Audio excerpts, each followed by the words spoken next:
ও বান্দা, তোর এত টেনশন কিসের রে? আমি আল্লাহ তো তোর জন্য আছি। সুবহানাল্লাহ।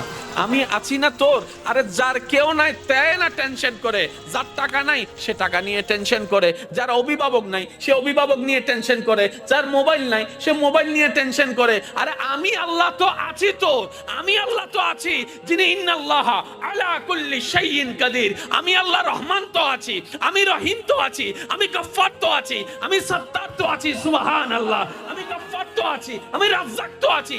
আরে আমি থাকতে তোর টেনশন কি? বান্দা বলে যে কথা তো ঠিক, যার নাই সে এনে টেনশন করে। আমার আল্লাহ যদি আমার থাকে, আমার তো টেনশন করার দরকার।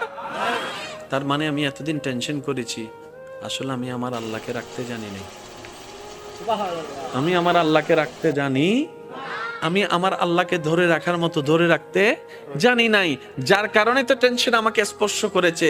সেজন্য দেখবেন আল্লাহ ওয়ালা যারা হয়, মাথার উপর ছাদ নাই কিন্তু টেনশন ছাড়া মুখে হাসি আছে, পেটের মধ্যে খাবার নাই মুখের মধ্যে কিন্তু টেনশন ছাড়া হাসি আছে, যার উজ্জ্বল দৃষ্টান্ত এই পৃথিবীকে চাক্ষুষভাবে দেখিয়ে দিয়েছেন কারবালার ময়দানে ইমাম আলী মাকাম ইমাম হুসাইন রাদিয়াল্লাহু তাআলা। সুবহানাল্লাহ।